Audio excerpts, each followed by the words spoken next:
Hello everyone, welcome to our channel. So आज आप देख ही होंगे मेरा टॉपिक है यहाँ पे रीमान इंटीग्रेशन, और इसके बाद मैं करवाऊँगी आपको इम्प्रॉपर इंटीग्रेशन।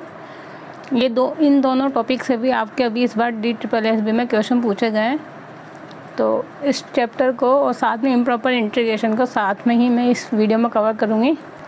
इसी तरीके से आपके जो भी और भी टॉपिक्स है, कॉम्प्लेक्स एनालिसिस, लीनियर अलजेब्रा, बाकी और भी जितने भी टॉपिक्स हैं सब कुछ, वो सब मैं आपको 100% आपके एग्ज़ाम से पहले करवा दूँगी, फीमेल के एग्ज़ाम से पहले। स्टार्ट करते हैं हम आज का वीडियो, कोई टाइम वेस्ट ना करते हुए।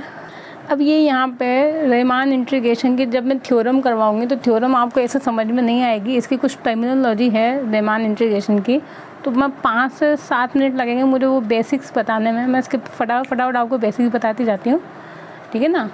जब तक आपको ये टर्म्स पता नहीं होंगी कि पार्टीशन क्या होता है, नॉर्म्स क्या होता है, रिफाइनमेंट क्या होता है, और भी आगे जो टर्म्स मैं बताऊँगी वो जब तक आपको पता नहीं होंगी इनके बारे में, तो आपको थ्योरम्स भी समझ में नहीं आएंगी। और रटने से कुछ नहीं होगा, अगर आप उनको रट भी लेंगे तो कितनी थ्योरम रटेंगे, 1 2 5 6। तो रटने से अच्छा है कि अगर आप उन थ्योरम्स को समझेंगे तो ज़्यादा बेटर रहेगा, वो आपको एग्ज़ाम में याद भी रहेंगी। तो उसके लिए मैं आपको थोड़ा सा बेसिक बताती हूँ, फटाफट समझते चलते हैं। अब नंबर 1 है, इसमें लिखा हुआ है partition of a close interval. Partition यानी कोई इंटरवल होगा क्लोज इंटरवल, उसका हमें पार्टीशन फाइंड करना है या पार्टीशन करना है। तो वो पार्टीशन कैसे होगा, उसके लिए हमें एक क्लोज इंटरवल कंसिडर करना होगा, a, b a finite close interval. And अब ये जो क्लोज इंटरवल होगा, जैसा कि मैं यहाँ पर ड्रॉ करूँ, सपोज़ ये क्लोज इंटरवल है a, b। अब इसको हमने कुछ पार्ट्स में डिवाइड कर दिया, दिस वन। तो जो a होगा इसको तो हमने कंसिडर किया x0, p होगा x1, p होगा x2, अप टू बीच में कहीं ना कहीं होगा xr-1 और ये xr, और यहाँ पे ये वाला लास्ट वाला टर्म होगा xn-1, और जो बिल्कुल लास्ट में है b उसको मानेंगे xn। इस वजह से मैंने यहाँ पर लिखा कि a = x0 x1 x2 up to xn = b। ये हमने यहाँ पे इसको इस तरीके से हमने इंटरवल को डिवाइड कर दिया पार्ट्स में, x0 x1 x2 xn में। देन द सेट, अब ये जो पॉइंट्स आपको मिले हैं x0 x1 x2 xn, इसको अगर आप एक सेट में पुट कर देंगे, then this set P is known as partition of I, ठीक है ना। इस सेट को हम बोलेंगे पार्टीशन ऑफ I। कौन सा सेट, जिस पॉइंट में आपने इसको डिवाइड किया है, इन सारे पॉइंट्स को एक सेट में रख देंगे, then this set become a partition of I यानी क्लोज इंटरवल का। ओके, अब दूसरी टर्मिनोलॉजी आएगी यहाँ पे सब इंटरवल्स, कि किसी भी क्लोज इंटरवल के सब इंटरवल्स क्या होते हैं। तो सब इंटरवल्स हैं ये वाले, कि अगर आप इन 2 पॉइंट्स को लेके ये वाले इंटरवल बनाते हैं, x0 x1 फिर x1 x2, ऐसे बीच में कहीं ना कहीं बनेगा xr-1 xr, और ये बनेगा xn-1 xn। तो इनको हम बोलेंगे सब इंटरवल्स ऑफ I, यानी जो क्लोज इंटरवल होगा उनका सब इंटरवल्स बन जाएंगे I1 I2। इसमें इसको बोलेंगे अपन rth सब इंटरवल। ये वाला हम सब जगह काम लेंगे। rth सब इंटरवल का मीनिंग क्या होगा, ये होगा xr-1 xr, और ये बनेगा nth सब इंटरवल ऑफ I। फिर नेक्स्ट आती है लेंथ ऑफ इंटरवल या लेंथ ऑफ सब इंटरवल। तो अगर बड़ा वाला जो इंटरवल था हमारा a, b, इसकी आपको लेंथ फाइंड करनी है, तो लेंथ कैसे फाइंड करते हैं कि जो बड़ा एलिमेंट है उसमें से छोटा एलिमेंट को माइनस कर दीजिए, तो आ जाएगी लेंथ ऑफ द इंटरवल। ऐसे ही length of the sub interval, जिसका नोटिफिकेशन होगा यहाँ पर ΔR, ये इसका नोटिफिकेशन होगा हर जगह पे। तो ΔR का मीनिंग होगा सब इंटरवल की लेंथ होगी, और वो क्या होगी xr-1। इस बड़े वाले एलिमेंट में से आपको छोटा वाला एलिमेंट माइनस करना है, तो लेंथ निकल के आ जाएगी। फिर अगर इन सारी लेंथ को आप प्लस कर देते हैं किस में, इसकी जो लेंथ होगी उसको आप बोलेंगे ΔI, इसकी लेंथ को बोलेंगे ΔII, ऐसे इसकी लेंथ होगी ΔR, इसकी लेंथ होगी ΔN।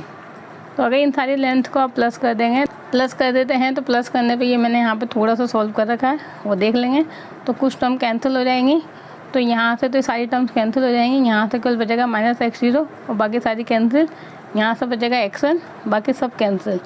तो x0 को तो मैंने क्या माना था यहाँ पे अभी ऊपर a, तो ये तो बन जाएगा -a, और ये क्या बन जाएगा b। सो दैट मीन जो सभी सब इंटरवल्स हैं इनकी जो लेंथ होगी वो बड़े वाले इंटरवल की लेंथ के इक्वल हो जाएगी, जो कि होगी यहाँ पे b-a। तो ये कि मैंने रिजल्ट पे मेंशन कर रखा है कि summation of ΔR is always equal to b-a and what is delta R, it is the length of the sub intervals. Clear. फिर नेक्स्ट है छोटा सा टॉपिक नॉर्म ऑफ पार्टीशन, कि पार्टीशन की नॉर्म क्या होती है। नॉर्म मीन्स सिंपल से लैंग्वेज में मैंने यहाँ लिखा हुआ है ग्रेटेस्ट सब इंटरवल लेंथ। अब इन सभी सब इंटरवल्स में से जो सबसे बड़ी लेंथ होगी उस लेंथ को हमने नाम दिया नॉर्म ऑफ अ पार्टीशन। ठीक है ना। अब कुछ और टर्म्स देखते हैं नेक्स्ट पेज पे। अब नेक्स्ट उसी में हम आगे बढ़ाते हैं टॉपिक को। नेक्स्ट हमारा जो बेसिक है वो है रिफाइनमेंट ऑफ पार्टीशन, यानी किसी भी पार्टीशन का रिफाइनमेंट का मीनिंग क्या होगा। सिंपल सा मीनिंग है कि यदि हम किसी भी इंटरवल के दो पार्टीशन करते हैं P1 P2, इस तरीके से करते हैं कि एक पार्टीशन दूसरे पार्टीशन का सबसेट होगा। ठीक है ना। माना हमने कि P1 P2 का सबसेट है, तो ये जो बड़ा वाला सेट होगा P2, this P2 is the refinement of P1। तो फिर उस केस में हम इस बड़े वाले को जो यानी जो सुपर सेट होगा वो हमेशा छोटे वाले का रिफाइनमेंट होगा। So we can say that this P2 is the refinement of P1। तो ये इसका मीनिंग होता है रिफाइनमेंट का। अब नोट लगा के लिखा हुआ है कि जो यूनियन होता है दोनों पार्टीशन का is a common refinement of P1 and P2। तो वो होगा, इसे हम जानते ही हैं वैसे तो कि P1 हमेशा सबसेट होता है P1 यूनियन P2 का, एंड इसी तरीके से जो P2 होता है वो भी सबसेट होता है P1 यूनियन P2 का। तो ये यहाँ पे सुपर सेट है दोनों का। तो इस वजह से जो P1 यूनियन P2 है वो दोनों के लिए क्या होगा, रिफाइनमेंट होगा। तो वो चीज़ अपन ने यहाँ लिखी हुई है, तो इस पर इजीली एक क्वेश्चन बन सकता है। फिर नेक्स्ट टर्मिनोलॉजी है सुप्रीमम एंड इन्फीमम। ये भी यहाँ पे जब अपन राइमान इंटीग्रेशन पढ़ेंगे तो ये टर्म्स काफ़ी काम आएंगे, सुप्रीमम इन्फीमम। तो क्या होता है वो मैं यहाँ पे आपको एक्सप्लेन कर देती हूँ थोड़ा सा। सबसे पहले हमने एक आदत सब इंटरवल कंसिडर किया। फिर अब इस आदत सब इंटरवल के जो पॉइंट्स हैं, इन पॉइंट्स में यदि हम फंक्शन की वैल्यू फाइंड करेंगे, जो सबसे छोटी वैल्यू होगी वो तो बनेगी हमेशा इन्फीमम। तो मैंने यहाँ पे लिखा हुआ है MR, that mean infimum of f of x। कौन से फंक्शन की वैल्यू, इस इंटरवल के सभी पॉइंट्स पे है। ठीक है ना। और सुप्रीमम क्या होगा, किस इंटरवल के सभी पॉइंट पे आप फंक्शन की वैल्यू फाइंड करेंगे, जो सबसे बड़ी वैल्यू होगी फंक्शन की वो हमेशा बनेगी सुप्रीमम ऑफ द इंटरवल। तो जो सुप्रीमम और इन्फीमम होते हैं वो हमेशा किसी न किसी इंटरवल पे डिफाइंड होते हैं, और क्या होते हैं कि हम इंटरवल के पॉइंट्स पे फंक्शन की वैल्यू फाइंड करते हैं। जो सबसे बड़ी वैल्यू वो सुप्रीमम, जो सबसे छोटी वैल्यू वो इन्फीमम होती है। क्लियर। जैसे कि सिंपल सा मैं यहाँ पे एक छोटा सा एग्जांपल लूँ कि आपको सपोज फंक्शन गिवन है x, सिंपल सा एग्जांपल है, और आपको इंटरवल गिवन है, मान लेते हैं 1,10, ये इंटरवल है। अब इसमें जब आप फंक्शन की वैल्यू पुट करेंगे 1,10 में, तो ऑब्वियसली जब आप f ऑफ 1 फाइंड करेंगे तो कितनी आएगी, 1। अब बीच में आप कोई सी वैल्यू फाइंड कर लीजिए, और ऐसे 10 फाइंड करेंगे तो कितनी आएगी, 10। अब जो फंक्शन की वैल्यू होगी वो 1 से 10 के बीच में होगी, जो सबसे छोटी वैल्यू है वो तो 1 है, यानी ये तो बन जाएगा इन्फीमम ऑफ द इंटरवल, और ये बन जाएगा यहाँ पे सुप्रीमम ऑफ दिस इंटरवल। तो इस तरीके से हम सुप्रीमम इन्फीमम निकालते हैं कि इंटरवल के सभी पॉइंट पे आप फंक्शन की वैल्यू फाइंड करके देखना होता है। तो कुल मिला के हमें जो बाउंड्री पॉइंट होते हैं उसी पे सुप्रीमम इन्फीमम मिलता है। क्लियर। ओके। अब नेक्स्ट, ये तो हो गया सब इंटरवल में। अब वही चीज़ अगर हमें यहाँ पे जो बड़ा वाला इंटरवल है उसमें फाइंड करनी है तो उसमें भी सेम डेफिनेशन है, बस यहाँ नोटिफिकेशन ये होगा कि स्मॉल mr और कैपिटल mr का मीनिंग है ये सब इंटरवल के सुप्रीमम इन्फीमम है, और small m and capital M का मीनिंग होगा कि ये जो हमारा इंटरवल है बड़ा वाला, ठीक है ना, AB, उसके सुप्रीमम इन्फीमम है small m and capital M। Definition वही सेम है जो अभी मैंने ऊपर एक्सप्लेन की थी। फिर यहाँ पे ये छोटा सा रिजल्ट है कि जो हमेशा इन्फीमम होता है वो सुप्रीमम से छोटा या उससे लेस देन होता है। तो small mr is always less than equal to capital mr, और ऐसे ही small m is always less than equal to capital M। अब इन दोनों को कंबाइन करना होगा, तो इन दोनों को जब कंबाइन करेंगे तो रिजल्ट आएगा निकल के small m is less than equal to mr, फिर mr is less than equal to capital mr, और this is less than equal to m। ये होता है सब इंटरवल के सुप्रीमम इन्फीमम, और ये जो इंटरवल है इसके सुप्रीमम इन्फीमम के बीच में result. So this is also again important result कि सुप्रीमम इन्फीमम के लिए कौन सा रिजल्ट यहाँ पे ट्रू है। ओके। फिर नेक्स्ट है हमारा अपर एंड लोअर सम, जिसको हम डार्बोग सम भी बोलते हैं कभी कभी।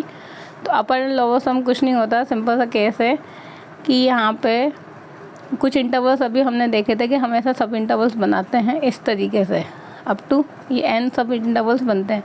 तो इन सभी सब इंटरवल्स की जो लेंथ होगी और उन लेंथ को यदि उसको सुप्रीमम से मल्टीप्लाई करके सम कर देते हैं तो फिर हमें मिलेगा अपर सम। ऐसे ही इन सभी सब इंटरवल्स की जो लेंथ है उनको अगर उनके इन्फिमम से मल्टीप्लाई कर देते हैं, सभी इंटरवल के लिए सुप्रीमम इन्फिमम निकाल सकते हैं अपन। तो अगर सुप्रीमम को लेंथ से मल्टीप्लाई करके हम ऐड करते हैं तो मिलेगा अपर सम, और अगर हम इन्फिमम को लेंथ से मल्टीप्लाई करके सम करेंगे तो हमें क्या मिलेगा, लोअर सम। तो याद रख सकते हैं, कोई प्रॉब्लम नहीं है। लोअर का मीनिंग इन्फिमम और अपर का मीनिंग सुप्रीमम। तो ये डेफिनेशन थी अपर सम एंड लोअर सम की। अब हम थ्योरम पे चलते हैं कि किस टाइप की थ्योरम आ सकती है और किस टाइप की थ्योरम पूछते हैं एग्ज़ाम में। ये इसका बेसिक था, वो तो यहाँ पर अपन ने कंप्लीट कर लिया, ठीक है। तो अब ये यहाँ पे हमारे कुछ इम्पोर्टेंट थ्योरम्स हैं जो मैंने मेंशन कर रखी है, जो हमने अभी तक जो रिजल्ट्स पढ़े, जो मैंने डेफिनेशंस बताई हैं, वो सब अब आपके यहाँ पे काम में आएंगी, ठीक है ना। अब जैसे नंबर 1 थ्योरम मैंने लिखी हुई है डार्बोक्स सम। डार्बोक्स सम की जो थ्योरम थी, डार्बोक्स सम की जो थ्योरम होती है वो ये होती है, ये स्मॉल m और कैपिटल M क्या है वो जस्ट मैंने अभी बताया था कि ये जो हमारा इंटरवल होता है AB, उसके लिए इन्फिमम और सुप्रीमम है।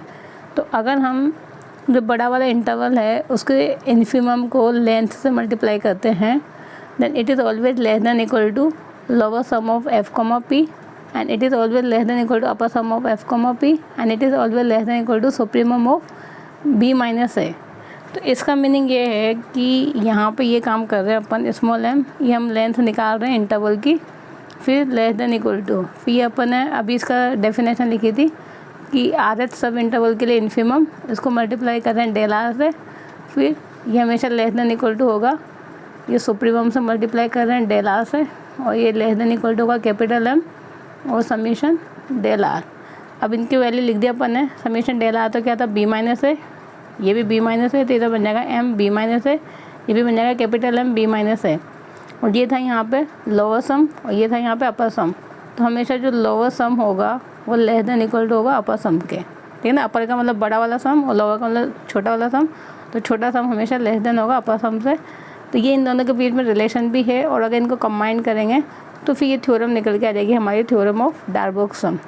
तो याद रख सकते हैं इजीली, कोई प्रॉब्लम नहीं है। तो ये एक हमारी इंपॉर्टेंट थ्योरम है जो जिससे कि आपको क्वेश्चन इस बार मिल सकता है या आ गया होगा अभी तक, ठीक। अब नंबर 2 है let P2 is a refinement of P1। अब ये जो यहाँ पे रिफाइनमेंट है, अगर ये मैं आपको स्टार्टिंग में बेसिक नहीं बताती तो आपको ये थ्योरम्स कुछ भी समझ में नहीं आती आज कि ये रिफाइनमेंट क्या होते हैं, डार्बोक्स सम क्या होते हैं, अपर एंड लोअर सम क्या है। तो ये अगर आप थ्योरम समझना चाहते हैं, ये याद रखना चाहते हैं, तो उसके लिए जो मैंने आपको स्टार्टिंग में बेसिक बताया है उसको अच्छे से पढ़ लेना, उसको अच्छे से रिवाइज कर लेना, तो ही आपको भी अच्छे से समझ में आने लग जाएंगी। और वो थ्योरी अगर समझ में आ गई तो फिर इनको रटने की ज़रूरत नहीं पड़ेगी, आप वैसे ही लॉजिकली समझ के भी आंसर दे सकते हो, ठीक है ना। तो अगर आपने स्टार्टिंग में देखा होगा तो मैंने क्या बताया था कि अगर कोई भी पार्टीशन, 2 पार्टीशन होते हैं तो एक पार्टीशन दूसरे पार्टीशन का रिफाइनमेंट होता है कब, जब P1 is a subset of P2, यानी जो बड़ा वाला पार्टीशन होता है वो हमेशा बोला जाता है रिफाइनमेंट ऑफ छोटा वाला पार्टीशन। सो यहाँ गिवन है कि P2 is a refinement of P1। यदि ऐसा है देन AB, मतलब देन 3 रिजल्ट्स हैं कि lower sum of f, P1 is always less than equal to lower sum of f, P2। तो आप इसको ऐसे ध्यान रख सकते हो कि माना P1 जो सबसेट है P2 का, तो अगर इन दोनों पर लोअर सम अप्लाई कर देंगे तो क्या हो जाएगा, लेस देन इक्वल टू का साइन आ जाएगा कि lower sum of P1 is less than equal to lower sum of P2, ठीक है ना। अब अगर इसी पे आपने अपर सम अप्लाई कर दिया दोनों साइड, तो फिर ये जो सबसेट है यानी ग्रेटर देन इक्वल टू में कन्वर्ट हो जाएगा कि upper sum of f, P1, जो P1 पार्टीशन का अपर सम होगा वो हमेशा ग्रेटर देन या इक्वल टू होगा P2 पार्टीशन के अपर सम के। तो लोअर सम में तो सेम होगा, P1 सबसेट है P2 का, तो लोअर सम भी लेस देन होगा यहाँ पर P1 से P2 का, और अगर P1 सबसेट है P2 का तो क्या होगा, अपर सम हमेशा ग्रेटर देन होगा अपर सम ऑफ P2। क्लियर, याद रख सकते हैं, कोई प्रॉब्लम नहीं है। अब अगर ये दोनों याद हो जाते हैं आपको तो फिर इन दोनों को कंबाइन करके तीसरा रिजल्ट बनाया हुआ है हमने। कैसे बनाया हुआ है सबसे पहले तो ये लिखा हुआ है कि lower sum of F comma P1 is less than equal to lower sum of F comma P2। अब ये जो P2 है, तो अगर दोनों का पार्टीशन सेम है, ये यहाँ पर मैंने P2 एंड P2 लिखा हुआ है, यानी लोअर सम और अपर सम में यदि पार्टीशन सेम है तो फिर ये रिलेशन होता है कि lower sum is always less than equal to upper sum. है ना, कब होता है ये? जब दोनों के पार्टीशन सेम होते हैं। तो जब अब इन दोनों को कंबाइन करेंगे तो lower sum of F comma P2 is less than equal to upper sum of F comma P2। फिर अब इन दोनों को लिखना है यहाँ पे कि upper sum of F comma P2 is less than equal to upper sum of F comma P1। तो ये यहाँ पे तीनों हैं और किस पे है बेस? ये रिफाइनमेंट पे। याद रख सकते हैं, कोई प्रॉब्लम नहीं है। मैंने यहाँ पे कैसे याद रखना वो आपको हिंट बता ही दिया, इस तरीके से आप याद रख सकते हो। अब नंबर 3 है if P1 and P2 are any two partition of AB, यानी किसी इंटरवल के दो पार्टीशन है P1 and P2, then lower sum of F comma P1 is always less than equal to upper sum of F comma P2। तो P1 P2 को different partition है, तो ये ध्यान रखना, चाहे आप P1 पे निकालें चाहे P2 पे निकालें, अपर सम हमेशा बड़ा होगा और लोअर सम हमेशा छोटा होगा। तो lower sum is always less than equal to upper sum, यहाँ पे पार्टीशन P1 P2 है। ऐसे lower sum is always less than equal to upper sum, यहाँ पे पार्टीशन P2 P1 है। तो चाहे P2 पे निकालें चाहे P1 पे निकालें, बट हमेशा लोअर सम छोटा होगा और अपर सम बड़ा होगा। और पार्टीशन कुछ भी हो कोई प्रॉब्लम नहीं है, सेम पार्टीशन होंगे तब भी यही रिजल्ट होगा कि lower sum is always less than equal to upper sum, और डिफरेंट पार्टीशन होंगे तब भी लोअर सम हमेशा अपर सम से छोटा या बराबर होगा। क्लियर? ठीक है। अब नंबर 4 है कि अपर सम में अगर फंक्शन है नेगेटिव, तो ये आप नेगेटिव को बाहर निकालेंगे यहाँ पे, तो जैसे ये नेगेटिव बाहर आएगा तो जो अपर सम है वो लोअर सम में कन्वर्ट हो जाएगा और एफ कॉमा P बन जाएगा ये। ऐसे ही अगर लोअर सम में फंक्शन है नेगेटिव, अब इस नेगेटिव को यदि बाहर निकालेंगे आप, तो ये जो लोअर सम है वो अपर सम में कन्वर्ट हो जाएगा और ये बन जाएगा एफ कॉमा P। तो ये भी हमारे पास एक थ्योरम है। फिर नेक्स्ट है नंबर 5 कि lower sum of F comma P and lower sum of, यहाँ पे क्या चेंज हो रहा है? यहाँ पे फंक्शन चेंज हो रहा है एफ एंड जी, और पार्टीशन तो क्या सेम है कि दो डिफरेंट अगर फंक्शंस पर आप लोअर सम अप्लाई करके उनको ऐड करते हैं तो जो लोअर सम होगा एफ प्लस जी का वो हमेशा ग्रेटर देन इक्वल टू होगा दोनों के अलग अलग सम के। तो याद रख सकते हैं lower sum of F comma P plus lower sum of G comma P always less than equal to lower sum of F plus G comma P। अब इसी का रिवर्स होता है अपर सम में कि अगर दो अलग अलग फंक्शन का अपर सम निकाल के उनको प्लस करते हैं तो always greater than equal to upper sum of F plus G comma P। तो ये भी एक थ्योरम है जिसका मैंने यहाँ पे डायरेक्टली मैथमेटिकली स्टेटमेंट लिख दिया। ओके, अब कुछ और थ्योरम्स रिजल्ट देखते हैं नेक्स्ट पेज पे। अब नेक्स्ट हमारा यहाँ पे छोटी सी डेफिनेशन है कि अपर एंड लोअर रीमान इंटीग्रल क्या होता है। तो पहले डेफिनेशन लिखा है कि supremum of all the lower sums, जितने भी लोअर सम्स होंगे उनका सुप्रीमम में सबसे बड़ी value is called lower Riemann integral. इसका नोटिफिकेशन ये होगा कि लोअर है, लोअर का मीनिंग है कि ये जो बार होगा वो नीचे के साइड लगा होगा। इंटीग्रेशन ए से B F of X D S, अगर ये बार नीचे के साइड लगा हुआ है that mean it is lower Riemann integral.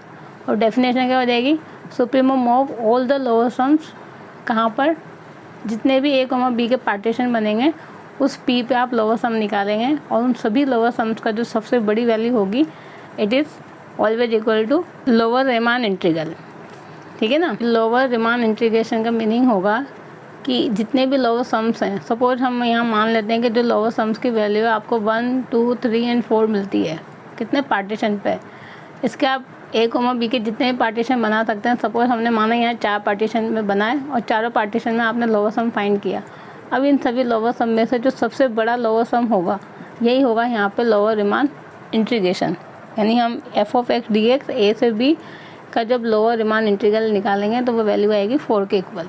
तो हमें यहाँ पे कैलकुलेट नहीं करना, केवल हमें ये मैथमेटिकली डेफिनेशन याद रखनी है कि क्या होती है। ऐसे ही infimum of all the upper sums, जितने भी अपर सम होंगे उनका हमें लेना इन्फिमम, यानी मिनिमम वैल्यू लेनी है।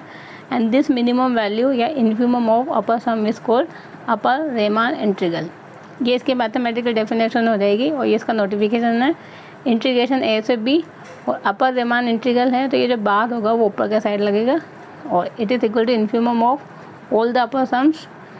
और यहाँ पे ये जो अपर सम में जो पार्टीशन होंगे वो P बिलोंग करेगा सेट ऑफ पार्टीशन में, एंड A कॉमा B के सपोज 4 या 5 पार्टीशन पॉसिबल है, तो उन सभी पार्टीशन का आपस हम निकालेंगे, उसमें जो सबसे छोटा होगा वो बनेगा यहाँ पे अपर रिमान इंटीग्रल। तो ये अपर एंड लोअर रिमान इंटीग्रल होगा। नोटिफिकेशन ध्यान रखना, अपर में बार ऊपर लगेगा, लोअर में बार नीचे लगेगा। फिर उस पर बेस्ट रिजल्ट हैं कि जो लोअर रिमान इंटीग्रल होता है वो हमेशा लेस देन इक्वल टू होता है अपर रिमान इंटीग्रल से। तो लोअर का मीनिंग छोटा और अपर का मीनिंग बड़ा, ये इन दोनों के बीच में रिलेशन होगा। अगेन अगर जो लोअर रिमान इंटीग्रल में फंक्शन नेगेटिव है तो जब नेगेटिव बाहर आएगा तो ये किस में कन्वर्ट हो जाएगा, अपर रिमान इंटीग्रल में। सिमिलरली अगर अपर रिमान इंटीग्रल में फंक्शन नेगेटिव है तो नेगेटिव बाहर आएगा तो वो किस में कन्वर्ट हो जाएगा, लोअर रिमान इंटीग्रल में। फिर छोटी सी यहाँ पर रिजल्ट्स है। फिर जो हमारा टॉपिक का नाम है रीमान इंटीग्रेशन, वो एक्चुअली होता क्या है। इसकी डेफिनेशन है कि जिस फंक्शन के लिए upper and lower Riemann integral same हो जाते हैं यानी इक्वल हो जाएंगे, then this function is known as Riemann integral या रीमान इंटीग्रेबल। तो दैट मीन्स उसका मीनिंग ये होगा कि वो जो फंक्शन होगा वो रीमान इंटीग्रेबल होगा कब, जब किसी फंक्शन के लिए upper and lower Riemann integral equal हो जाते हैं। तो ये यहाँ पर डेफिनेशन है रीमान इंटीग्रल की। अब देखते हैं कुछ और थ्योरम्स। अब यहाँ पे मैंने कुछ इम्पोर्टेंट एग्जांपल मेंशन कर रखे हैं जिनको सॉल्व नहीं करना। ये इस टाइप के क्वेश्चन क्या कई एग्जाम में कई बार एग्जाम में पूछे जाते हैं और पूछे गए हैं जो BSc लेवल के एग्ज़ाम होते हैं उनमें, इसलिए मैंने ये यहाँ पे मेंशन किए हैं आप लोगों के लिए। वन बाय वन देखते हैं क्या इनका मीनिंग है। कि जैसे कि यहाँ फंक्शन अगर आपको डिफाइंड है इस तरीके से, मैंने सारे एग्जाम्पल वही लिखे हैं जिसमें रेशनल और इरेशनल पे फंक्शन ब्रेक हो रहा है। तो नंबर 1, अगर फंक्शन की वैल्यू 0 जब x रैशनल है और फंक्शन की वैल्यू 1 जब x इरेशनल है, तो फिर हमें ये देखना है कि ये जो फंक्शन है वो इंटरवल 0,1 में R इंटीग्रेबल होगा या नहीं होगा। तो यहाँ मैंने रिजल्ट लिखा हुआ है कि इस टाइप से अगर फंक्शन ब्रेक हो रहा हो, कोई भी फंक्शन में चाहे अगर रेशनल इरेशनल में ब्रेक हो रहा है, तो फिर ऐसा फंक्शन कभी भी R इंटीग्रेबल नहीं होगा। तो ये इसकी मीनिंग है कि if function is defined in this form then the lower Riemann integral and the upper Riemann integration never equal, कभी भी इक्वल नहीं होंगे दैट मीन इसका मीनिंग होगा कि function is not R integrable. और R इंटीग्रेबल को हम शॉर्ट में ये भी लिखते हैं, अगर ये लिखा है इसका मीनिंग है कि this function is not R integrable in close interval 0,1। तो ये जो मैंने इतना सब कुछ लिखा हुआ लैंग्वेज में, इसका एक छोटी सी डेफिनेशन है, मैथमेटिकली डेफिनेशन कि इफ फंक्शन इज गिवन और अगर कहीं पे ये मेंशन है तो इसका मीनिंग है कि this function is not R integrable किसमें, इंटरवल 0,1। और R इंटीग्रेबल नहीं होने का मीनिंग है उसका lower Riemann integration and upper Riemann integration, ये तो है यहाँ पर अपर रिमान इंटीग्रेशन, ये है यहाँ पर लोअर रिमान इंटीग्रेशन, दोनों आपस में इक्वल नहीं होंगे। ठीक है।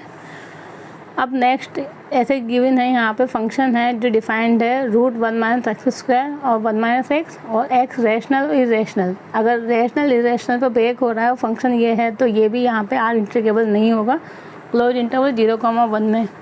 सेम अगर फंक्शन डिफाइंड है इस तरीके से x + x² + x³ R rational है R इरेशनल है, तो this function is not R integrable on close interval 0,2।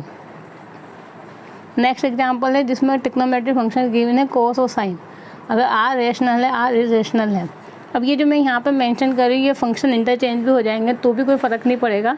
अगर साइन x ऊपर लिखा हुआ है कोस x नीचे लिखा हुआ है, अगर सपोज 1 - x ऊपर है ये फंक्शन नीचे लिखा हुआ है, सिमिलरली यहाँ पे कि 1 तो ऊपर लिखा हुआ है दैट में फंक्शन की वैल्यू 1 है जब x रैशनल है और फंक्शन की वैल्यू 0 है जब इरेशनल है, तो भी सेम रिजल्ट होंगे, रिजल्ट चेंज नहीं होंगे चाहे आप फंक्शन को इंटरचेंज कर दीजिए। ठीक है ना। वो कैसे सेम रहेगा वो तो एक पूरा प्रोसेस है, इनको सॉल्व करने का काफ़ी लंबे क्वेश्चन होते हैं ये सॉल्व करने पे, हमें सॉल्व नहीं करना, हमें तो इनको डायरेक्ट एज ए रिजल्ट याद रखना है। क्लियर। तो ठीक है, हम ये एग्जांपल देख रहे थे कि अगर फंक्शन है sin x और cos x और x रैशनल है x इरेशनल है, so this function is not R integrable on close interval 0,4। इस इंटरवल में कभी भी R इंटीग्रेबल नहीं होगा। अब इन सब में एक ही एग्जांपल ऐसा है केवल ये वाला, ठीक है ना, और केवल एक ही एग्जिस्ट करता है पूरे रीमान इंटीग्रेबल में, दिस वन फंक्शन जो आर इंटीग्रेबल होगा, अदरवाइज कोई सा भी फंक्शन आप लिख दीजिए यहाँ पर कभी भी आर इंटीग्रेबल नहीं होगा। तो इस वजह से ये यहाँ पे इम्पोर्टेंट एग्जांपल है। 4 क्वेश्चन आपको दे सकते हैं कि which one of the following is a Riemann integrable function, ABCD 4 option. तो ये वाला जो फंक्शन मैंने यहाँ लिखा हुआ है f(x) कैसे डिफाइंड है, P/Q फॉर्म। अब जब P एंड Q होंगे उनका जो GCD होगा वो 1 होगा, that means both number are coprime. ऐसे 2/3, 3/5 इस तरीके से कुछ नंबर होंगे जो आपस में क्या होंगे, को प्राइम होंगे। तो ऐसा कोई नंबर यहाँ लिखा हुआ है और x रेशनल है, तो इस टाइप का नंबर कब होगा, जब x रेशनल है। अब उसमें भी यहाँ पे कंडीशन अप्लाई है कि x कभी भी 0 नहीं होगा, बाकी उसके अलावा कोई सा भी रेशनल नंबर होगा एक्सेप्ट 0। सो इस फंक्शन की वैल्यू P/Q है जब x रेशनल है, एंड फंक्शन की वैल्यू क्या है 0 जब x इज रेशनल है इंक्लूडिंग x = 0। तो फिर उस केस में ये जो फंक्शन होगा वो आर इंटीग्रेबल होगा, किसमें, क्लोज इंटरवल 0,1 में। If function is R integrable in given interval, तो इसका मीनिंग है कि जब आप उसको इंटीग्रेशन करेंगे उस इंटरवल के अंदर 0 से 1 में। तो इंटीग्रेशन का मीनिंग सिंपल इंटीग्रेशन करना होता है, जैसे कि हम करते हैं किसी भी फंक्शन का। तो यहाँ जब इस फंक्शन का इंटीग्रेशन करेंगे तो आपको हमेशा आंसर क्या मिलेगा, 0 मिलेगा, ये याद रखना। तो ये हमारे ये रेशनल इरेशनल पे ब्रेक होने वाले फंक्शन के कुछ इंपॉर्टेंट एग्जांपल्स हैं। अब हम देखते हैं थ्योरम्स नेक्स्ट पेज पे। तो ये यहाँ पे हमारे कुछ रीमान इंटीग्रेशन पे कुछ थ्योरम्स हैं और 1 बाय 1 देखते हैं इनको। थ्योरम नंबर 1 बोलती है कि every bounded function need not be R integrable. तो यहाँ पे कंडीशन है कि फंक्शन अगर बाउंडेड है तो फिर ज़रूरी नहीं है कि वो आर इंटीग्रेबल होगा। फिर थ्योरम नंबर 2 है कि एवरी कांस्टेंट फंक्शन, अगर फंक्शन कांस्टेंट है तो फिर वो आर इंटीग्रेबल होगा, ठीक है ना। फिर नंबर 3 है कि if a function is continuous, अगर फंक्शन कंटिन्यूस है तो फिर वो आर इंटीग्रेबल होगा, जिस इंटरवल में वो कंटिन्यूस है उस इंटरवल में वो आर इंटीग्रेबल होगा। तब यहाँ पे लगा हुआ इफ़, यदि है तो होगा, नहीं है तो नहीं होगा। फिर नंबर 4 है एवरी मोनोटोनिक फंक्शन। अब ये मोनोटोनिक शब्द का अर्थ मैंने यहाँ पे समझाया था आपको इससे जस्ट पहले वाले वीडियो में, कि ऐसा फंक्शन जो या तो इंक्रीजिंग हो या फिर डिक्रीजिंग हो या फिर कांस्टेंट हो। तो कांस्टेंट के लिए तो मैंने ऊपर लिख दिया यहाँ पे थ्योरम नंबर 2 में कि अगर फंक्शन कांस्टेंट है तो आर इंटीग्रेबल होगा। अब उसी का यहाँ पे ये सब पार्ट है कि जितने भी मोनोटोनिक फंक्शन होंगे, यानी सारे इंक्रीजिंग फंक्शन, सारे डिक्रीजिंग फंक्शन, सारे कांस्टेंट फंक्शन हमेशा क्या होंगे, आर इंटीग्रेबल फंक्शन होंगे, ठीक है। फिर नंबर 5 है यहाँ पे, ये बाइनेम थ्योरम है कि नेसेसरी और सफिशिएंट कंडीशन क्या होगी फॉर आर इंटीग्रेबल फंक्शन की। इसका मीनिंग ये हुआ कि अगर कोई फंक्शन आर इंटीग्रेबल है तो उसके लिए नेसेसरी और सफिशिएंट कंडीशन क्या है। नेसेसरी सफिशिएंट होती है कि दोनों तरफ से ट्रू होती है कि फंक्शन आर इंटीग्रेबल है तो ये वाली जो डेफिनेशन है वो फुलफिल होगी। अगर ऐसा होता है तो फंक्शन आर इंटीग्रेबल होगा। तो उसके लिए कंडीशन है कि if a function is R integrable, यदि कोई फंक्शन आर इंटीग्रेबल है किसी क्लोज इंटरवल a, b में, तो फिर if and only if for all epsilon greater than 0 there exists a partition P belongs to P a, B। इसका meaning है कि इस a, B के जितने भी हम पार्टीशन बना सकते हैं उन पार्टीशन में से कोई एक पार्टीशन आपको ऐसा मिल जाए सच दैट कि upper some and lower sum का जो डिफरेंस होगा वो हमेशा होगा लेस देन एप्सिलॉन, और ये डिफरेंस हमेशा ग्रेटर देन और इक्वल टू होगा 0। तो अगर किसी फंक्शन के लिए ये कंडीशन यहाँ पे फुलफ़िल होती है कि अपर सम और लोअर सम का डिफरेंस लेस देन एप्सिलॉन आ जाए, कब, किसी भी पार्टीशन के लिए और फॉर ऑल एप्सिलॉन के लिए, तो फिर हम बोल सकते हैं कि this function is R integrable and the function R integrable. तो ये वाली जो डेफिनेशन है वो यहाँ पे कंप्लीट होगी। तो ये जो है वो नेसेसरी और सफिशिएंट कंडीशन है फॉर आर इंटीग्रेबल फंक्शन के लिए, ठीक है, याद रख सकते हैं, कोई प्रॉब्लम नहीं है। और ये यहाँ पे इम्पोर्टेंट चीज़ है कि अपर सम और लोअर सम का डिफरेंस हमेशा 0 या 0 से बड़ा होता है, कभी भी नेगेटिव नहीं होगा ये डिफरेंस, और हमेशा लेस देन होगा एप्सिलॉन से। फिर उसके बाद आती है algebra of R integrable function. Algebra means वही हम प्लस करेंगे, माइनस करेंगे, मल्टीप्लाई करेंगे। तो नंबर 1 है कि अगर किसी फंक्शन को आप k से मल्टीप्लाई करते हो, अच्छा उसके पहले यहाँ पर गिवन है कि जो दोनों हमने 2 फंक्शन माने f एंड g, एंड माना ये दोनों फंक्शन क्या है, यहाँ पे आर इंटीग्रेबल फंक्शन है। देन फिर नंबर 1 कंडीशन आती है कि अगर फंक्शन को k से मल्टीप्लाई कर देते हैं, कांस्टेंट से मल्टीप्लाई करते हैं और इंटीग्रेशन करते हैं a से b, तो कांस्टेंट क्या होता है, बाहर आ जाएगा और फंक्शन क्या बनेगा, a से b f(x) dx। फिर नंबर 2, अगर दो r इंटीग्रेबल फंक्शन को प्लस या माइनस करके उसको इंटीग्रेट करें तो दोनों को आप अलग अलग प्लस या माइनस कर दीजिए, आंसर सेम होगा। कब, जब फंक्शन r इंटीग्रेबल है तब। फिर नंबर 3 है यहाँ पे कि यदि फंक्शन r इंटीग्रेबल है तो उसका जो स्क्वायर होगा वो भी क्या होगा, r इंटीग्रेबल होगा हमेशा। नंबर 4 है कि दो अगर r इंटीग्रेबल फंक्शंस हैं तो उनका जो मल्टीप्लिकेशन होगा वो भी क्या होगा, हमेशा r इंटीग्रेबल ही होगा। और एक और यहाँ पे थ्योरम है वो मैं यहीं मेंशन कर देती हूँ, नंबर 5, आप उसको नोट कर लेना कि अगर फंक्शन f r इंटीग्रेबल है तो उसका जो मोड फंक्शन होगा वो भी क्या होगा, वहाँ पे r इंटीग्रेबल ही होगा। तो ये भी आप आपके नोट्स में या शॉर्ट नोट्स बना रहे हो तो उसमें मेंशन कर लेना कि a function is r integrable then mod function is also r integrable. Clear. अब कुछ और थ्योरम्स या रिजल्ट देखते हैं हम नेक्स्ट पेज पे। तो ये यहाँ पे हमारे नेक्स्ट नंबर 6 थ्योरम है। इसमें क्या बोला गया है कि यदि कोई फंक्शन r इंटीग्रेबल है देन तो जो फंक्शन का इंटीग्रेशन की वैल्यू होगी वो हमेशा इन दोनों के बीच में लाई करे। इन दोनों के बीच में ये है यहाँ पे लोअर बाउंड, ये है यहाँ पे अपर बाउंड। तो लोअर बाउंड को यदि मल्टीप्लाई करें b-a से और अपर बाउंड को मल्टीप्लाई करें b-a से तो इस इंटीग्रेशन की वैल्यू हमेशा इन दोनों के बीच में लाई करेगी। फिर नंबर 7 हमारी थ्योरम है कि if function is r integrable and function हमेशा नॉन नेगेटिव है, मीन्स इसकी वैल्यू हमेशा ग्रेटर देन और इक्वल टू 0 है। किसमें, इस इंटरवल के ईच पॉइंट पर, वो मैंने मेंशन नहीं किया, बट अगर इस इंटरवल के सभी पॉइंट पर फंक्शन की वैल्यू हमेशा ग्रेटर देन या इक्वल टू 0 है तो फिर integration of f(x) dx is also greater than equal to 0। अगर फंक्शन नॉन नेगेटिव है तो इंटीग्रेशन भी ऑल्सो नॉन नेगेटिव। कब, जब फंक्शन r इंटीग्रेबल है। फिर थ्योरम नंबर 8 है, अगेन फंक्शन r इंटीग्रेबल है then function f is continuous on a, b।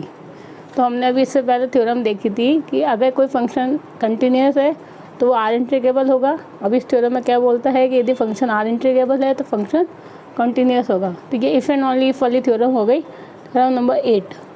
Theorem number 9 बाइनेम थ्योरम है और एक सबसे इम्पोर्टेंट थ्योरम है राइमान इंटीग्रेशन की, fundamental theorem of integral calculus. क्या थ्योरम का स्टेटमेंट है वो देखते हैं कि if function is r integrable on close interval a, b and there exist a primitive. तो प्रिमिटिव फंक्शन अगर आपको जानना है क्या होता है तो वो मैंने यहाँ डिफाइन कर रखा है, वो मैं अभी बताऊँगी। बट अगर डायरेक्ट आप स्टेटमेंट याद रख सकते हो तो याद रखना कि अगर फंक्शन r इंटीग्रेबल है एंड कोई primitive function phi interval a, b में एक ऐसा एग्जिस्ट करता है देन इंटीग्रेशन a से b f(x) dx is always equal to phi b minus phi है। ठीक है ना। अगर फंक्शन r इंटीग्रेबल है और कोई प्रिमिटिव फंक्शन फाई एग्जिस्ट करता है तो फिर इस इंटीग्रेशन की value phi b minus phi a के इक्वल होगी। And what is phi function, this phi function is a primitive function which is defined in interval a, b। अब प्रिमिटिव मीन्स क्या होता है, तो यहाँ डेफिनेशन है कि let a function phi which is defined on close interval a, b then it is known as primitive of f(x). तो ये जो फंक्शन होगा फाई उसको हम बोलेंगे फंक्शन x का प्रिमिटिव। कब, जब आप इस फंक्शन को डिफरेंशिएट करेंगे तो आपको f(x) मिल जाए। सो कुल मिला के हम ये बोल सकते हैं कि फाई ऑफ x है वो इसकी इंटीग्रेशन के इक्वल होगा। इसका डिफरेंशिएशन f(x) और इसका इंटीग्रेशन फाई ऑफ x। तो ये प्रिमिटिव फंक्शन की डेफिनेशन होती है। फिर थ्योरम नंबर 10 है, ये एक बाइनेम थ्योरम है। मैंने इसका नाम मेंशन नहीं किया है यहाँ पे, मैं यहाँ पे लिख देती हूँ, आप नोट कर लेना कहीं ना कहीं। इसका नाम है, it's a first mean value theorem. First mean value theorem of integration, है ना। ये इसका नाम है कि first mean value theorem of integration. वो क्या होती है कि यदि कोई फंक्शन r इंटीग्रेबल है एंड कैपिटल M और स्मॉल m उसके lower and upper bound, upper and lower bound की जगह हम बोलेंगे सुप्रीमम और इन्फिमम हैं, then there exist a mu, यानी एक म्यू ऐसा एग्जिस्ट करेगा between small m and capital M। इन दोनों के बीच में एक पॉइंट ऐसा एग्जिस्ट करेगा सच दैट इंटीग्रेशन a से b f(x) dx is always equal to mu b minus a। ठीक है ना। तो स्टेटमेंट तो केवल इतना सा ही है, first mean value theorem of integration का, कि इंटीग्रेशन ए से B F of X D X is always equal to mu B minus है।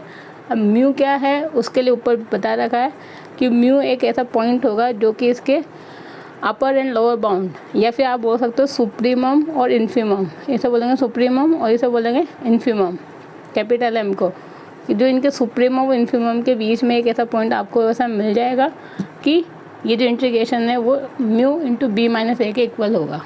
ठीक है ना। तो ये हमारी यहाँ पे फर्स्ट मीन वैल्यू थ्योरम है।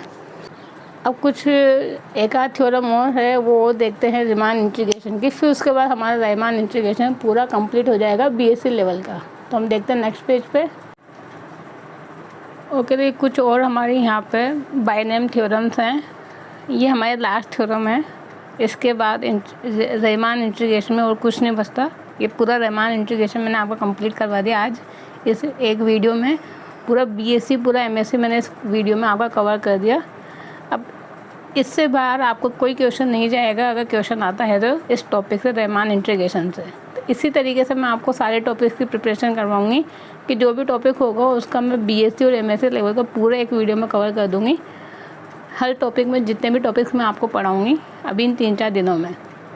ठीक है ना। तो पहले इसको देखते हैं यहाँ पे क्या थ्योरम है।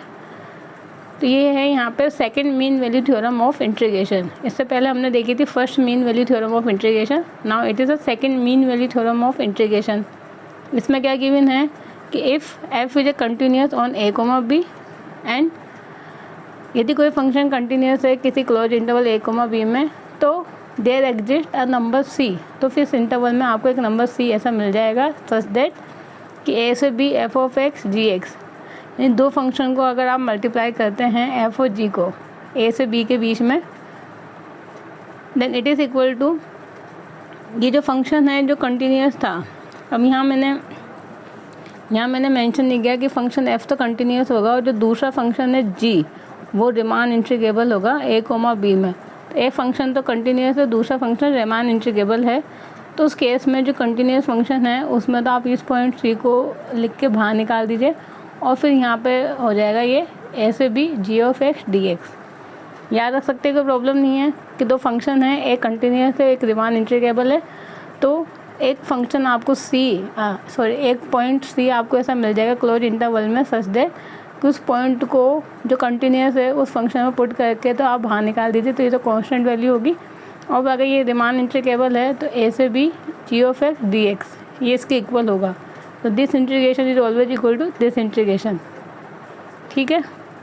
फिर उसके बाद ये भी बाइनेम थ्योरम है, बोनेट्स मीन वैल्यू थ्योरम। इसमें भी क्या गिवन है कि a function F is monotonic and non negative function. तो नंबर 1 मोनोटोनिक है, ठीक है, और नंबर 2 नॉन नेगेटिव है। नॉन नेगेटिव का मतलब ये हमेशा पॉजिटिव फंक्शन होगा इस तरीके से, F of X greater than equal to 0 and monotonic means अभी हमने देखा था या तो इंक्रीजिंग फंक्शन होगा या डिक्रीजिंग होगा या कांस्टेंट होगा। तो हमने एक थ्योरम ये भी देखी थी कि every monotonic function R integrable. ठीक है ना। तो उसको ये चीज़ ना लिख के उसको ऐसे लैंग्वेज में मेंशन कर दिया कि if a function is monotonic and non negative function and G is Riemann integrable function then. तो इसमें 2 स्टेटमेंट है फिर कि यदि ए से B F of X G of X का मल्टीप्लिकेशन का आप इंटीग्रेशन निकालते हैं तो ये इक्वल होगा एफ ऑफ बी।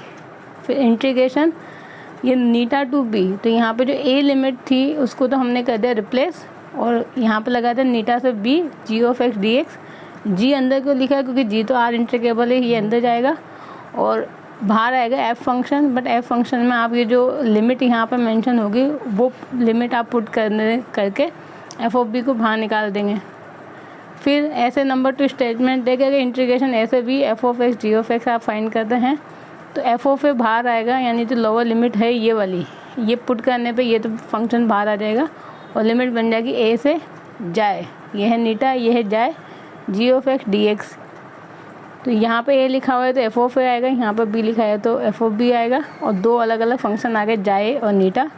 अब जाए और नीटा क्या है वो मैंने यहाँ बता रखा है कि here this theta function here this theta point belongs to A comma B. ये नीटा इसी इंटरवल में कहीं ना कहीं होना चाहिए, नंबर 1। और नंबर 2 ये जो फंक्शन होगा वो हमेशा इंक्रीजिंग फंक्शन होगा, ठीक है ना। तो अगर हम लोअर लिमिट को रिप्लेस करते हैं then function is increasing function. ये जो मैंने मोनोटोनिक यहाँ पे वर्ड लिखा हुआ है ये 2 पार्ट में डिवाइड हो जाएगा, इंक्रीजिंग और डिक्रीजिंग। तो अगर इंक्रीजिंग फंक्शन है तो फिर लोअर लिमिट रिप्लेस होगा किसी पॉइंट से, सपोज इट इज़ नीटा, और फिर ये लिमिट यहाँ पे एजिटिस आएगी। फिर नंबर 2, अगर अपर लिमिट को रिप्लेस करते हैं तो अपर लिमिट को रिप्लेस करने पे ये जो फंक्शन होगा वो क्या बनेगा यहाँ पे, decreasing function. And again this point belongs to close interval a, b। ठीक है, याद रख सकते हैं, कोई प्रॉब्लम नहीं है। फिर लास्ट, बिल्कुल लास्ट थ्योरम है रीमान इंटीग्रेशन की, वाइस्ट्रास मीन वैल्यू थ्योरम। तो ये भी बाइनम थ्योरम है। अब क्या होती है वाइस्ट्रास मीन वैल्यू थ्योरम? तो ये जो मैंने यहाँ पर डेड लाइन बना रखी है इसका मीनिंग है कि यहाँ तक तो ये एजिटिव आएगी line, let F is a monotonic and non negative function on a, b and g belongs to r, a, b। That mean g तो यहाँ पे रीमान इंटीग्रेशन फंक्शन है और f कोई भी मोनोटोनिकली नॉन नेगेटिव फंक्शन है किसी close interval a, b में। देन फिर देन के बाद यहाँ पर लिखा है कि कोई ना कोई पॉइंट c ऐसा बिलोंग करेगा a, b में, सच दैट, फिर से वही कि F of X G of X को मल्टीप्लाई करके ए से बी लिमिट अप्लाई करनी है। फिर दिस इक्वल टू, अब यहाँ पे क्या कर रहे हैं हम कि इस फंक्शन में ये लोअर लिमिट पुट कर रहे हैं, इसको बाहर निकालते हैं एफ ऑफ ए और इसको ब्रेक कर दिया इस पॉइंट सी पर। तो जैसे हम इंटीग्रेशन में इसको डिवाइड करते हैं ए से सी और सी से बी, इस इंटरवल के किसी पॉइंट पर आप ब्रेक कर सकते हो इंटीग्रेशन का, तो वही हमने काम किया। बट ए से सी यानी जो पहला स्लॉट होगा मैं यहाँ बना देती हूँ, ये ए है, ये सी है, ये बी है। तो जो ए से सी जो पहला स्लॉट है उसमें तो क्या होगा, लोअर लिमिट को पुट करने पे एफ ऑफ ए बाहर आएगा, यानी ये वाला पॉइंट आएगा एफ ऑफ ए बाहर, प्लस फिर सी से बी, जो सी से बी लिमिट होगी उसमें क्या होगा कि ये वाला पॉइंट पुट करने पर फंक्शन बाहर आएगा और ये बन जाएगा जी ऑफ ए डी एक्स। तो सिंपल स्टेटमेंट है, याद रख सकते हैं, 1-2 बार आप लर्न करेंगे तो ईजिली याद हो जाएंगे, कोई प्रॉब्लम नहीं है। तो ये सारी आपकी रीमान इंटीग्रेशन की theorems, result and example complete होते हैं। ये मैंने पूरा आपको इस वीडियो में बीएससी और एमएससी पूरा पढ़ा दिया, जिसमें जो जितने भी इम्पोर्टेंट कॉन्सेप्ट थे, जितने भी इम्पोर्टेंट थ्योरम थी, नॉट इवन इम्पोर्टेंट, मैंने सब कुछ करा दिया आपको इस वीडियो में। अभी मेरे ख्याल से काफ़ी लंबा वीडियो बन गया अभी रीमान इंटीग्रेशन पे, तो इम्प्रॉपर इंटीग्रेशन तो इस वीडियो में नहीं मैं करवा पाऊँगी। तो उसके लिए मैंने मेरा जो ऐसे ही नेक्स्ट वीडियो होगा, 3rd वीडियो कल, उसमें मैं आपको इम्प्रॉपर इंटीग्रेशन कवर करवा दूँगी। So I hope guys you like this video. If you like then please like, share and subscribe. और इस वीडियो को तो आप ज़रूर शेयर करना, इसको और कल वाले वीडियो को शेयर करने से मैक्सिमम स्टूडेंट्स या जो भी मैक्सिमम कैंडिडेट्स हैं उनके पास ये पहुँचे। तो अभी तक जिनका एग्ज़ाम नहीं हुआ है वो आराम से इन वीडियोस को देख के एग्ज़ाम की प्रिपरेशन कर लें। Thank you for watching my videos guys, thank you.